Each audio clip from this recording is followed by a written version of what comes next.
এই বাহুটাও 5√2 হবে। ঠিক কি হবে, এই বাহুটাও 5√2 হবে। ঠিক একইভাবে এই বাহুটাও 5√2 হবে। ঠিক আছে, তাইলে এই সবগুলো বাহুই সমান 5√2 করে। ঠিক আছে, যেহেতু বর্গের বাহুগুলো সমান, তাহলে আমরা লিখতে পারি OA সমান AB সমান BC সমান CO সমান 5√2, যেহেতু সবগুলো বাহু সমান সমান 5√2। ঠিক আছে, তাহলে এই বিষয়টা প্রথমে মাথায় রাখতে হবে, এই সবগুলো বাহুর মান সমান। ঠিক আছে, এটা হচ্ছে ফার্স্ট কন্ডিশন। তাহলে এরপরে আমরা পিথাগোরাসের সূত্র থেকে পাবো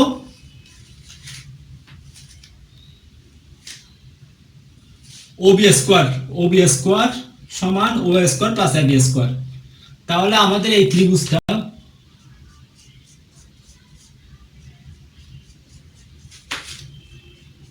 ঠিক আছে, এই OAB এই ত্রিভুজ থেকে আমরা জানি, আমরা ত্রিভুজ থেকে পাবো পিথাগোরাস সূত্র অনুসারে অতিভুজের বর্গ নির্ণয় বর্গ সমান OB স্কয়ার সমান OA square plus AB square. ঠিক আছে, তাহলে ও এর মান হচ্ছে 5√2। ঠিক আছে, তাহলে আমরা OA স্কয়ারের স্থলে 5√2 লিখতে পারি। ও এর স্থলে 5√2, এই স্কয়ারটা থেকে যাবে। ঠিক একইভাবে AB সমান 5√2, তাহলে 5√2 হলো।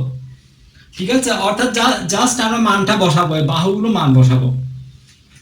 সুতরাং তাহলে OB স্কয়ার সমান এখানে 5 স্কয়ার মানে হচ্ছে 25 আর √2 কে স্কয়ার করলে 2। ঠিক আছে, তাহলে 50। ঠিক একইভাবে এটাও 50, 50 50 100।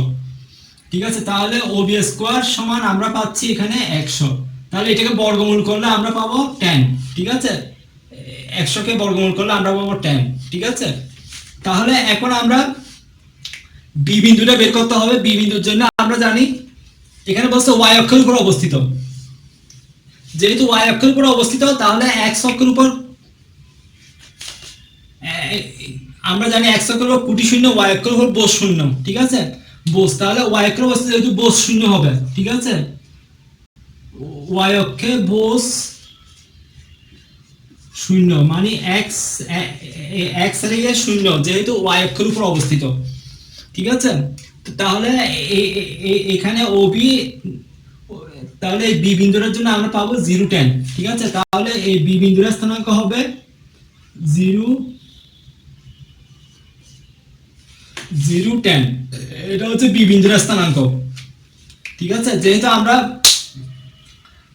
এখানে y অক্ষের উপর অবস্থিত, এটা মাথায় রাখতে হবে। এখন OB কে ব্যাস ধরে, অর্থাৎ OB কে ব্যাস ধরে OB, ঠিক আছে, এই OB কে ব্যাস ধরে অর্থাৎ ও বিন্দু হচ্ছে ও বিন্দুর, এটা হচ্ছে মূল বিন্দু। মূল বিন্দুর স্থানাঙ্ক 0 0, আমরা জানি মূল বিন্দুর স্থানাঙ্ক 0 0। ঠিক আছে, এইটা হচ্ছে মূল বিন্দু। মূল বিন্দুর স্থানাঙ্ক 0 0। ঠিক আছে, এইটা মূল বিন্দুর স্থানাঙ্ক 0 0। তাহলে এবং বি বিন্দু হচ্ছে 0 10 আমরা পেয়েছি। ঠিক আছে, 0 10। তাহলে এই x1 y1 মানে হচ্ছে এটা x1 এটা y1। ঠিক আছে, আমরা যদি এটা যদি x1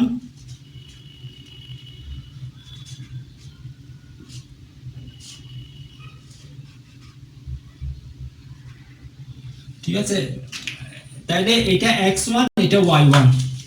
ঠিক আছে, তাহলে আমরা এখন যেটা করব সেটা হচ্ছে এটা x1 এটা y1, আর এটা হচ্ছে x2 আর এটা হচ্ছে y2। ঠিক আছে, তাহলে আমরা এখন যেটা করব সেটা হচ্ছে, ঠিক আছে, তাহলে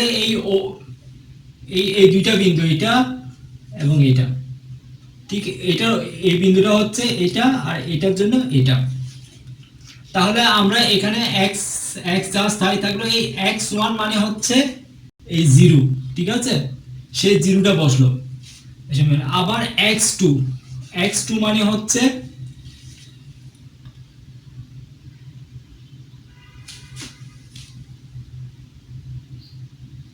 এইটা। ঠিক আছে, তাহলে এটা বসলো। ঠিক আছে, যেহেতু এটা x2 এটা y2। ঠিক আছে, তাহলে এটা বসলো। আবার y মাইনাস y1, এই y1টা হচ্ছে এটা, এই জিরোটা, তাহলে সেই জিরোটা বসলো। আবার এখানে y মাইনাস y2, এই y2টা হচ্ছে এই tan, ঠিক আছে, এই tan, তাহলে tanটা বসলো। এটা সমান চিহ্ন আর এই জিরোটা হচ্ছে এটা, ঠিক আছে। তাহলে আমরা এই সমীকরণ মানে এই সূত্র অনুসারে এটা করলাম, ঠিক আছে, ও বি। তাহলে আমরা এটাকে যদি সরল করি তাহলে পাবো x square plus y square minus tan y সমান 0, ঠিক আছে। তাহলে এটা হচ্ছে উপরের বৃত্তটার জন্য।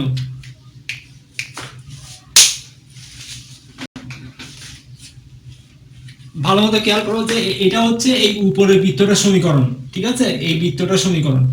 আমরা এখানে দুইটা বৃত্ত, একটা হচ্ছে এই একটা বৃত্ত, এই একটা বৃত্ত, এটা হচ্ছে, এটা যদি y অক্ষ ধরি আর এটা হচ্ছে x অক্ষ ধরি, ঠিক আছে।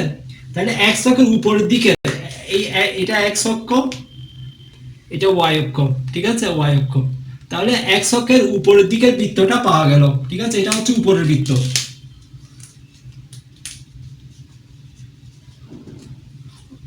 মানে উপরের বৃত্তটা, ঠিক আছে।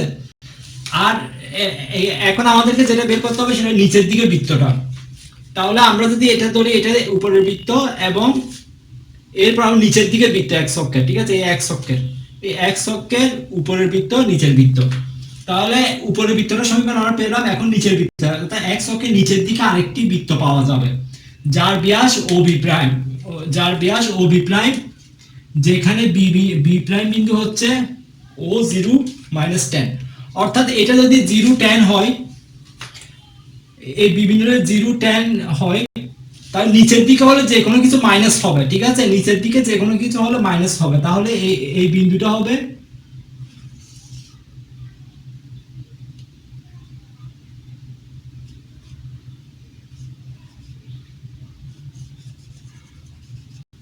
ঠিক আছে, এই বি প্রাইম বিন্দুটা হচ্ছে এটা, এই বিন্দুটা, ঠিক আছে। তাহলে এটা বি বিন্দুটা, তাহলে এটা 0 মাইনাস, নিচের দিকে যে কোনো নিচের দিকে হলে মাইনাস হয়, সে কারণে এটা মাইনাস হবে। এবং আমরা যদি ধরে নিই যে এটা উপরের অংশ আর এটা হচ্ছে নিচের দিকের জন্য, নিচের গুলোর জন্য প্রাইম হবে, 0 মাইনাস tan।